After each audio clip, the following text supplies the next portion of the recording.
नमस्कार, मी संजय डुबल. आपला महाराष्ट्र न्यूज लाईव्ह मध्ये आपलं स्वागत. आज आपल्या स्टुडिओमध्ये आलेले आहेत सुप्रसिद्ध थेरपिस्ट केशव वागचौरे.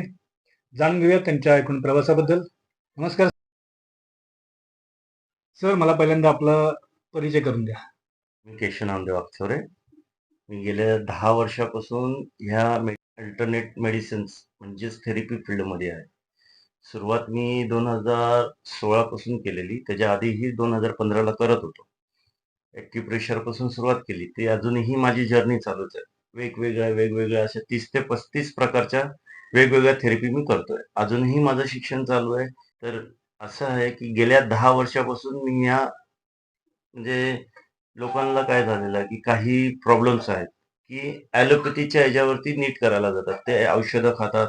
मग त्यांना त्याचे साईड इफेक्ट होतात. मग त्याच्यामुळे अजून प्रॉब्लेम काहीतरी वाढतच असतात. आणि मणक्यांचे वगैरे जे काही आजार आहेत ते ॲलोपॅथिकनी नीटच होत नाही. तर कुठेतरी असं वाटलं की नाही, मला जेव्हा प्रॉब्लेम चालू झाले तेव्हा माझ्या मनात होतं की ॲलोपॅथी खायची नाही. म्हणून मी ह्या क्षेत्रात उतरलो. उतरल्यानंतर मला एक जाणवलं की जर आपण स्वतःला हे करू शकतो तर आपण दुसऱ्यांनाही याच्यात हे करून त्याला चांगल्यापैकी ट्रीटमेंट देऊन म्हणजे त्याला स्वतःलाही बरं वाटेल, बिना औषधांचं कसं बरं करता येईल, ह्या गोष्टीवरती माझा फोकस होता. सर, आता तुम्ही म्हणालात की 10 वर्ष झाली तुम्ही या हेल्थ इंडस्ट्रीमध्ये आलेला आहात. तर 10 वर्षापूर्वी तुम्ही काय करत होता आणि या इंडस्ट्रीमध्ये कसं काय आलात? 10 वर्षापूर्वी मी त्याच्या आधी 9 ते 10 वर्ष मी इंटरनॅशनल एअरपोर्टमध्ये ॲज अ मेंटेनन्स इंचार्ज म्हणून मी क्षेत्रामध्ये कामाला होतो. तर त्याच्यामध्ये मेंटेनन्सच्या ह्याच्यामध्ये येऊन जाऊन शिड्यांचा आता नवीन इंटरनॅशनल एअरपोर्टला पाय स्लिप झाला आणि 3 माळे मी स्लायडिंगच्या शिड्यांवरून खाली घसरत आलो होतो. त्याच्यामध्ये माझा ही बोन तर क्रॅक झाला होता. पण तो त्यावेळेस मला काही एवढं हे नाही वाटलं. पण महिने 2 महिन्यानंतर तो मला त्रास हळूहळू वाढायला लागला. तर मी 1 मिनिटं पण एका जागेवरती बसणं माझं अशक्य झालं होतं. म्हणजे जेवायला जरी बसलं तरी मला कंटिन्यू एका जागेवरती बसून येता येत नव्हतं. मग मी त्याच्यावरती एक्स-रे काढले, MRI काढले, मोठमोठ्या ऑर्थो सर्जनकडे गेलो. त्यांनी मला गोळ्या औषधं हे प्रिफर केले आणि ऑपरेशन शिवाय पर्याय नाही, हा सांगितलं होतं. पण मला त्या गोळ्या ॲलोपॅथीच्या गोळ्या खाणं मला हेच नव्हतं, की ॲलोपॅथी म्हणजे थोडंसं ॲलोपॅथी बद्दल खूप काही ऐकलं होतं आणि मला ते करायचं नव्हतं. म्हणून मी अल्टरनेट मेडिसिनकडे एक आमच्या ओळखीचे होते थेरपिस्ट. ते बोलले आम्ही असं थेरपी करतो. मग मी त्यांच्याकडे गेलो. तर त्यांच्याकडे 2015च्या आधी मी गेलो होतो. मग त्यांनी मला थोडे पॉइंट्स दिले ॲक्युप्रेशरचे वगैरे. त्याच्याने मला थोडं रिलीफ वाटलं. मी बोललो तेव्हा तर मी जॉब पण सोडलेला होता. मग आता बोललो नाही काही तर आपण का नाही शिकावं? म्हणून मला आवड निर्माण झाली, की कमीत कमी आपण स्वतः पण त्याच्यासाठी स्वतःसाठी पण फायदा होईल आणि दुसऱ्याला करता येईल. बरोबर. असं करत करत मी 2015 पासून ह्या क्षेत्रात सुरुवात केली होती. मग 2015ला मी ॲक्युप्रेशरचा कोर्स केला. 16ला अजून एक केला. मग हळूहळू अजून माहिती वाढत गेली, की वेगवेगळे कोर्स आहेत.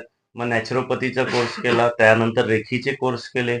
रेखीचे कोर्स झाल्यानंतर मग मला वाटलं रेखीचं पार्ट 2 केले. तरी असं वाटत होतं, की कुठेतरी नाही अजून काहीतरी कमी आहे. पण शिकायची जी इच्छा होती ती गेलीच नव्हती. त्याच्यामध्ये मग लॉकडाऊन आला. लॉकडाऊनमध्ये पण आपलं थोडंफार चाललं होतं. मग नॅचरोपॅथीचं झालेलं, मग कायरोप्रॅक्टरचं केलं, ॲडव्हान्स कायरोप्रॅक्टरचं केलं. त्याच्यानंतर कपिंग थेरपीचे कोर्स केले. कपिंग थेरपी नंतर टायपिंग थेरपीचे केले. मग त्याच्यानंतर वेगवेगळे अल्टरनेट मेडिसिनचा कोर्स केला. त्यानंतर परत एक मसाजचं चांगल्या लेव्हलच्या मसाजचा कोर्स केला. अजून त्याच्यानंतर थर्ड आय मेडिटेशनचं केलं. मेडिटेशन नंतर ॲडव्हान्स माइंड टू माइंड मेडिटेशनचं केलं. त्याच्यानंतर पण मग मी परत जाऊन मग नाडी परीक्षणचा पण कोर्स केला. संवाहन करून एक चिकित्सा आहे त्याचे पण कोर्स केले. परत योगाचे एक्सरसाइजचे वगैरे पण कोर्स चालू असतात. आणि मग ती जर्नी आतापर्यंत चालूच आहे. म्हणजे आता तुम्ही जी सगळी नावं सांगितली, या सगळे 30-35 प्रकारचे कोर्स आहेत. हे सगळे तुम्ही केले. हे बेसिक आहेत. त्याच्यामध्ये वेगवेगळ्या थेरपीचे अजून खूप कोर्स केलेले आहेत. म्हणजे अग्निकर्म आहे, प्लाझ्मा थेरपी आहे, हिजामा आहे, अशा वेगवेगळ्या खूप थेरपी आहेत. ते 30 ते 35 वेगवेगळ्या थेरपीपर्यंत केलेलं आहे. बिना औषधांचे आपण हे करतो. आणि ज्याला असं वाटलं की कोणाकोणाला त्रास असतो, की काही वेगळे त्रास असेल, मग आपण एक घरगुती औषधं सजेस्ट करतो. जेणेकरून तुम्ही स्वतःला 100% खात्री असावी, की आम्ही औषध बनवलं आणि हे 100% चांगलं आहे. मग त्याचे बेनिफिट त्यांना होतं. पण ते फॉलोअप केला तर 100% गॅरंटी रिझल्ट येतोच. तर तुम्ही एक व्यावसायिक थेरपिस्ट म्हणून काम करताय गेले एवढे वर्ष. एका बाजूला तुम्ही व्यावसायिक थेरपिस्ट म्हणून काम करताय आणि दुसऱ्या बाजूला तुम्ही एक वेगवेगळ्या सामाजिक संस्था, ट्रस्ट यांच्या माध्यमातून एक समाजसेवा करताय. लोकांवरती मोफत उपचार करताय. त्याविषयी थोडं सांगा. मी मगाशी जसं सांगितलं 2015ला माझा जो इन्सिडेंट झाला त्याच्यानंतर जय भगवान करून एक ट्रस्ट आहे, जैन लोकांचे आहे. ते ॲक्युप्रेशर फ्री सेवा देते. तर त्या संस्थेमध्ये मी शिकत पण होतो आणि थेरपीचे पॉइंट पण देत होतो. त्याचबरोबर तिथं मला अजून कळालं की वेळ माझ्याकडे तेव्हा खूप होता, कारण काय कामच करत नव्हतं, फक्त हेच होतं. मग तेव्हा त्याच्याबद्दल अजून कळालं की केशव गोरे करून एक ट्रस्ट आहे. तिथे मग प्रशिक्षण घेतलं ॲक्युप्रेशरचं प्रॉपर सर्टिफिकेट्स कोर्स केले. त्याच्याबरोबर 6 महिने तिकडची जी हे होती, म्हणजे 6 महिन्याची ट्रम्प होती की तुम्ही इथं फ्री सेवा द्यायची. मग ते 6 महिन्याचं हे केलं. मग त्याच्यामध्ये ती आवड निर्माण झाली आणि अजूनही जसं मला वेळ भेटतो, तसं मी दोन्ही साईडला दोन्ही संस्थेमध्ये जातो आणि फ्री सेवा द्यायचं काम करतो. आतापर्यंत तुम्ही साधारणपणे एवढ्या वर्षामध्ये किती लोकांवर ट्रीटमेंट केलेली आहे? तसं जर बघायला गेलात तर कमीत कमी 4 ते 5,000 ट्रीटमेंट लोकांना हे केलेली आहे. 4,000-5,000. हो. तुम्ही कशा थेरपी देता? म्हणजे नेमके एखादा कस्टमर घेऊन आला की मला हा प्रॉब्लेम आहे, तर त्याला तुम्ही कशा प्रकारे उपचार करता किंवा काय आहे तुमची पद्धत? सर्वात प्रथम तर मी गेल्यावरती त्याची जे हिस्ट्री घेतो. त्याच्यावरती काय एक्झॅक्टली प्रॉब्लेम काय आहे, की 50% प्रॉब्लेम आपल्याला जे दिसतात ते नसतात. त्याच्या व्यतिरिक्त वेगळे प्रॉब्लेम असतात. ते आपल्याला हां. पेशंटला माहीत नसतं. ते पेशंटला माहिती नसतं. त्याला अच्छा. वेदना होतायत सर्व्हायकलच्या. हं. पण सर्व्हायकल बरोबर तुमचे आधी स्पायनल कॉर्डमध्ये कुठे-कुठे प्रॉब्लेम आहे. तुमचे डायजेस्ट सिस्टमचे काय इश्यू आहे. तुमचे स्ट्रेस लेव्हल, तुमचं दिनचर्या अच्छा. कशी आहे, काय आहे. मी सगळ्यांवरती अभ्यास करतो. अच्छा. नंतर मग मला जे वाटलं, की यांना ही थेरपी दिली पाहिजे. मग त्या थेरपीच्या नुसार मी ट्रीटमेंट करतो. आत्तापर्यंत तुमच्याकडे अशा कोणत्या वयोगटातील पेशंट येतात? किंवा ट्रीटमेंट कुठल्या पेशंटवर करता तुम्ही? कुठल्या वयोगटातल्या? माझ्याकडे तर आतापर्यंत मी तुम्हाला जर सांगायचं बोललो तर 5 वर्षापासूनच्या मुलांपासून तर मी 95 वर्षाच्या माणसांपर्यंत ट्रीटमेंट केलेली आणि वेगवेगळ्या थेरपीज केलेल्या आहेत. अच्छा. काही थेरपीविषयी पेशंटना आलेले रिझल्ट याविषयी तुम्ही तुमचं जरा थोडक्यात माहिती द्या.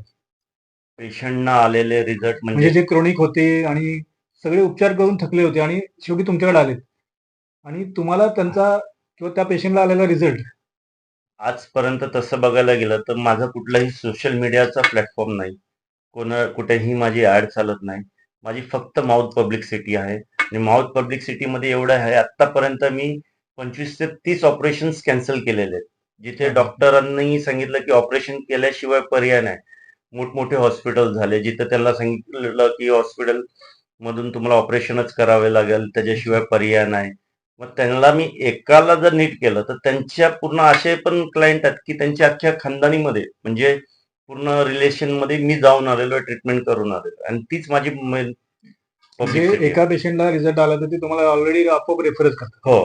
म्हणजे असे कुठले पेशंट आहेत ज्यांना ऑपरेशन कॅन्सल, म्हणजे तुम्ही ज्यांना ऑपरेशन करायला सांगितलेली आणि तुम्ही ते वाचले, असे कुठल्या प्रकारचे पेशंट होते ते? सगळ्यात पहिलं तर मी माझ्याच घरचं उदाहरण देतो. माझ्या आईला स्लिप डिस्क होतं. ती 2दा-3दा पडली होती. पण ते बोलतात ना, घरातल्या व्यक्तीवरती पूर्ण विश्वास नाही असं, तसं होतं. आपल्या घरचं असलं की हां. महत्व नसतं. घरचं असलं की महत्व नसतं. बरोबर. बरोबर. मग ते नकळत त्यांनी मोठमोठ्या डॉक्टरांना दाखवलं. डॉक्टर बोलले ऑपरेशन शिवाय पर्याय नाही. तुम्हाला लकवा मारेल वगैरे, वगैरे सगळं सांगितलं होतं. अच्छा. आणि ते नकळतपणे ऑपरेशन करायला पण चालले होते. ऑपरेशन करायला चालले होते. ऑपरेशन थिएटरमध्ये म्हणजे हॉस्पिटलमध्ये पैसे भरले होते. रिपोर्ट्स यायला लागले. रिपोर्ट नंतर मला कळालं. तर बहिणीला सांगितलं जर ऑपरेशन केलं, तर मग मी ह्या गोष्टीला परत कुठल्या गोष्टीला मी उभा नाही राहणार. अच्छा. मग तेव्हा ते ऑपरेशन कॅन्सल केलं. आज 3 वर्ष झाले. 3 ते 4 वर्ष झाले. आज माझी आई स्वतः विदाऊट ऑपरेशन आहे. Plus okay. तेव्हा तरी ती म्हणजे मशीन्स वगैरे होते. आता तर कपडे सुद्धा ती हाताने धुते. अच्छा. म्हणजे तुम्ही ट्रीटमेंट केल्यानंतर त्या हो. त्यांच्या रेग्युलर रुटीन करायला लागला सगळं रुटीन काम. सगळं करा. आता सगळे घरातली कामं तीच करते. हं. कपड्याचं वगैरे सगळं तीच बघते. म्हणजे एवढा रिझल्ट आहे. अच्छा. जेवढ्या तुम्ही आता मगाशी नावं सांगितली वेगवेगळी हं. थेरपीची नावं, त्यातली सगळ्यात प्रभावी कुठली थेरपी आहे? प्रभावी म्हणजे कायरोप्रॅक्टर ही आता कॉमन आहेत. लोकं सगळेच कायरोप्रॅक्टर करतात. कायरोप्रॅक्टरमध्ये पण ॲडव्हान्स जे आहे, त्याला हॉन्सोथेरपी म्हणतात, हॅमर थेरपी. ती मोस्ट ऑफ 90% लोकांना अजून माहिती नाहीये. की अच्छा. त्याच्यातून जे मणके आहेत, पर मणका सेट केला जातो. त्याच्यातून मला जास्त रिझल्ट खूप छान आलेला आहे. अच्छा. जसं की आता माझा एक पेशंट होता मालाडचा. हं. त्यांचा हात यंग जनरेशनचा मुलगा होता, 21 ते 22 वर्षाचा. त्याचा हातच वरती जात नव्हता. तर अच्छा. माझ्या मित्रांच्या थ्रू कॉन्टॅक्ट झालं होतं. हं. मग त्याला ट्रीटमेंट केली तर त्याला चांगला रिझल्ट आला. त्याचा हात-बीत वरती जायला लागला. मग त्याच्या बहिणीला पण प्रॉब्लेम होते. बहिणीला ट्रीटमेंट केली. आईला प्रॉब्लेम होते. आईला केली. अच्छा. मग त्याची मावशी राजस्थानला राहायची. तर त्याच्या अच्छा. मावशीला बऱ्याच वर्षापासून प्रॉब्लेम्स होते. कमरेचे वगैरे, पण काही करून किती औषधं केली वगैरे, पण त्याचं काही निदानच झालं नाही. हं. मग त्यांनी विचारलं मला, "तर तुम्ही करू शकाल का?" मी म्हटलं, "हां." त्यांना इकडे बोलावून घ्या. तर इथे ह्याच वर्षी गणपतीच्या आसपास ते इथे आले होते. 15 दिवस मुंबईमध्ये होते त्यांच्या बहिणीकडे. तिथे ट्रीटमेंट केली. त्याच्यानंतर ते आजही गेलेले आहेत. अजूनपर्यंत त्यांचा कुठलाही प्रॉब्लेम समोर आलेला नाही. उलटं ते स्वतः बोलले, की नाही ह्या तुमच्या ट्रीटमेंटने एवढा फरक जाणवला, की आजपर्यंत भरपूर ट्रीटमेंट केलं, पण त्याचा काही नाही. पण आता अच्छा. मला कळतंय, की आपण किती चुकीच्या गोष्टींकडे वळालो होतो. अच्छा. मी सांगितलेल्याच गोष्टी आज ते फॉलोअप करतात. आज जेवढे 7 ते 8 महिने झाले, त्यांचे अजून काही प्रॉब्लेम नाही. अधूनमधून ते फोनही करतात, की बाबा काय असेल तर मला ते स्वतः बोलतात, "तुम्ही इकडे या, राजस्थानला फिरायला या, आमच्याकडे या. तुम्हाला काही असेल तर आम्हाला सांगा." तसे गुजरातवरून पण एक आलेले 25 ते 30 वर्षापासून त्यांचा पायाचा प्रॉब्लेम होता. पण त्यांनी ट्रीटमेंट केल्यानंतर त्यांना खूप असा फरक पडला.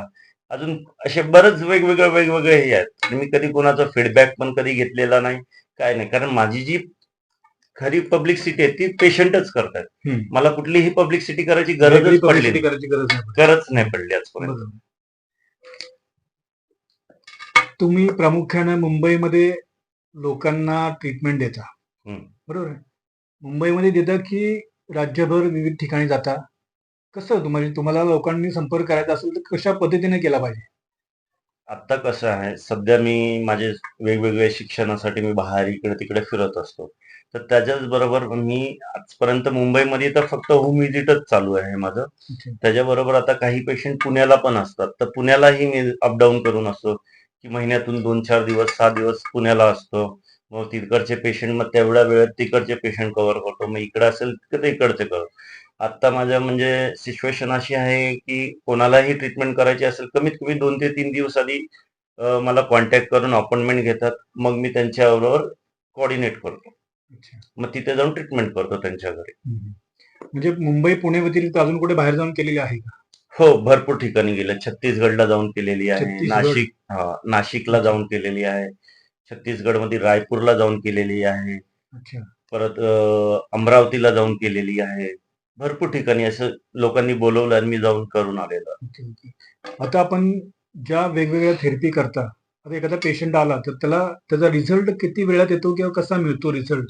किंवा तुमच्याकडे ते एका पेशंटला ट्रीटमेंट करायला किती सेशन्स घ्यावे लागतात? याविषयी थोडी माहिती द्या.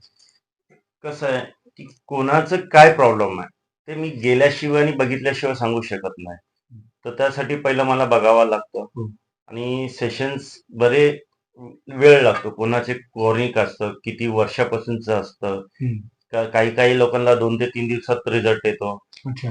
काही लोकांना वेळ जातो. हं. आता काही पेशंट असे पण आहे, रिझल्ट तर मी पहिल्या दिवसापासून माझा रिझल्ट तुम्हाला लागू होतो आणि रिझल्ट पहिल्या दिवशीपासूनच तुम्हाला भेटायला चालू होतो. अच्छा. म्हणून काय असतं, की पहिल्या दिवशी मी ट्रीटमेंट केल्यावरती 100% मला मग खात्री पडते पेशंटला, की नाही आपल्याला दुसरीकडे जायची गरजच नाही. हं, हं. त्याच्यामुळे मग लोकं ते मला जास्त प्रिफर करतात, अच्छा. की असे पण काही लोकांचं झालंय, की ॲडमिट व्हायची वेळ आली गॅस्ट्रिकमुळे आणि मग मी तुम्हाला जसं सांगितलं मध्ये हं. एक ऑपरेशन केलं. त्यांच्या अख्ख्या फॅमिलीमध्ये गेलो होतो. हं. तर सेम कंडिशन त्यांचं असंच झालं. त्यांचं स्वतःचं कारखाना आहे. हं. त्यांच्याच मित्राचं एक गॅस्ट्रिकमुळे एवढे प्रॉब्लेम झाले होते, की काही नाही ॲडमिट व्हायला सांगितलं. हं. मग ते 2 दिवस, 3 दिवस औषधं चालूच होते. खातच होते. हं. मग त्यांनी सांगितलं, "थांबा, तुम्ही कुठेच जाऊ नका. माझा एक असा-असा माणूस आहे त्याला बोलवतो." मग मी गेलो आणि इव्हन अर्धा ते पाऊण तासामध्ये त्यांचे गॅस्ट्रिकचे प्रॉब्लेम सॉल्व्ह झाले. त्याच्यानंतर आजपर्यंत त्यांना करत त्या गोष्टीचा प्रॉब्लेम नाही परत झालेला. प्रॉब्लेम आला नाही. अच्छा. नाही आला. तुम्हाला नेमकं पेशंटला कुठली गरज आहे कसं कळतं तुम्हाला? कुठल्या थेरपीची गरज आहे? सगळ्यात पहिलं काय आहे, की एवढ्या थेरपी शिकायचं कारण कारण की मी अनुभव घेतलेला आहे, की भरपूर जण काय करतात, नाही आपण 1-2 थेरपीचे कोर्स केले, की लगेच सेंटर खोलायला तयार होतात. हं. मला आजही माझे पेशंट्स विचारतात, म्हणजे भरपूर लोकांना माझ्याकडे सेलिब्रिटी पण आहेत, त्यांना मी ट्रीट केलेलं आहे. पॉलिटिशियन्स आहेत, त्यांना पण ट्रीट केलेलं आहे. ते पण विचारतात, तुमच्याकडे एवढी क्वालिटी आहे, मग तुम्ही सेंटर आजपर्यंत का नाही खोललं? हं. तर त्याचं कारण असं, की भरपूर ठिकाणी काय झालेलं आहे, की लोकं 1-2 कोर्स करायचे छोटे-मोठे आणि हं. सेंटर खोलायचं. पण हं. तुम्ही जर प्रॉपर त्याला नॉलेजच नाही, ते वेगवेगळ्या थेरपी करून म्हणजे त्यांचा रिझल्टच येत नाही. अच्छा. सगळ्याच पेशंटला एका थेरपीने रिझल्ट येईल असं असं नाही. काही नाही. बरोबर. कोणाला कुठली थेरपी आवडते, कोणाला कुठल्या थेरपीने रिझल्ट येईल. हं. ते वेगवेगळे असतं आणि अच्छा. मला असं होतं, की आपण करायचे तर सगळ्या थेरपीचं एकच ठिकाणी हे करायचं, जेणेकरून पेशंट एकदा आला, की त्याला 100% रिझल्ट रिझल्ट देऊनच आला आपण पाहिजे. हे केलं पाहिजे. अच्छा.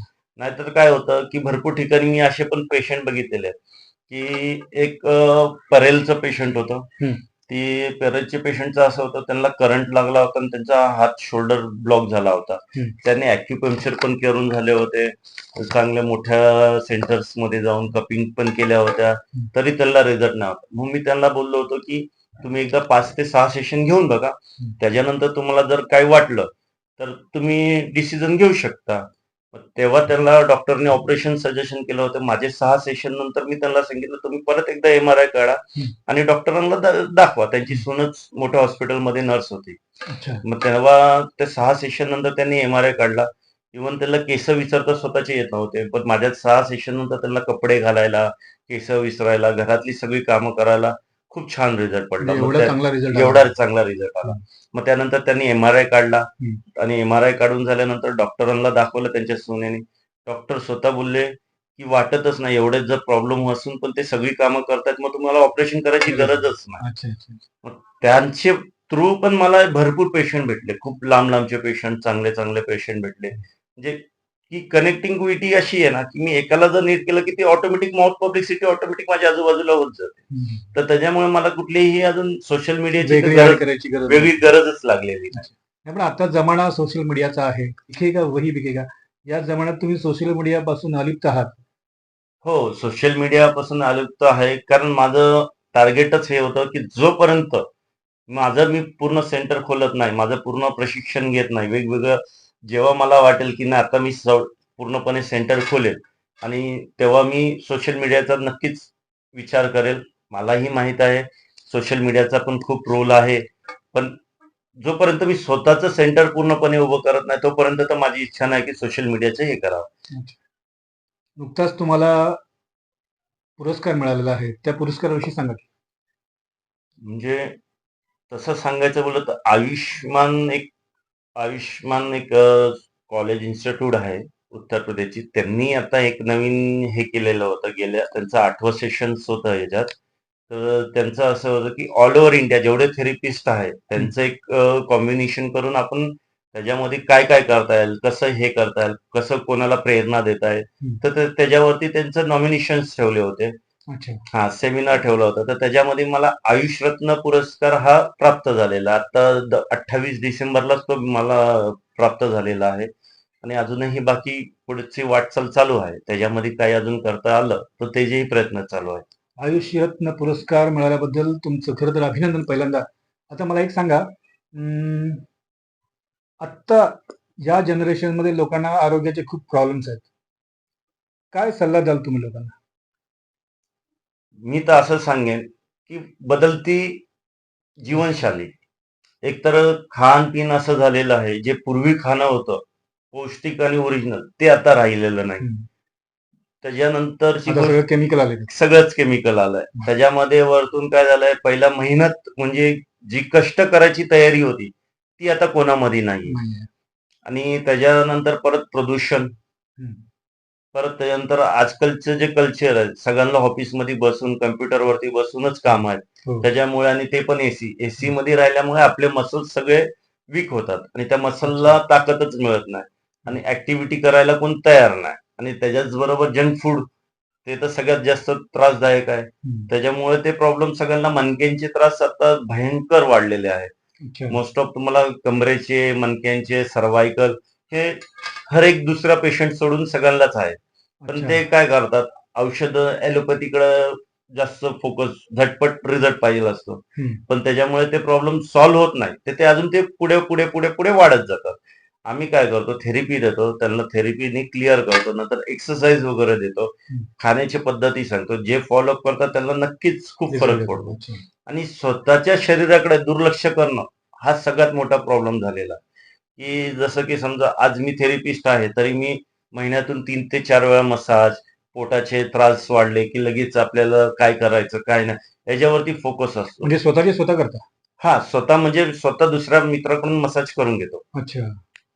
तर त्याने काय होतं, जे माझे इंटरनली ब्लॉकेज होतात, मसल्सचे होतात, त्याचे दुष्परिणाम निघून जातात. त्याच्यामुळे फ्लेक्सिबिलिटी वाढते. फ्लेक्सिबिलिटी वाढली तर सगळ्याच गोष्टींवरती फरक पडतो. त्याच ऍक्टिव्हिटी कोण आजकाल करायला मागत नाही. कष्ट म्हणजे करायचं म्हणजे बोलतात ना, व्यायाम म्हटलं की नाही. लोकांना जिम म्हटलं की 1 तास 1.5 तास तिथे जातात, पण ते योग एक्सरसाइज वगैरे करायला हे करतात. आता महत्वाचं तुम्ही बोलला ते व्यायाम करणं आणि जिम मध्ये जाण्यामध्ये काय फरक आहे दोन्हीमध्ये?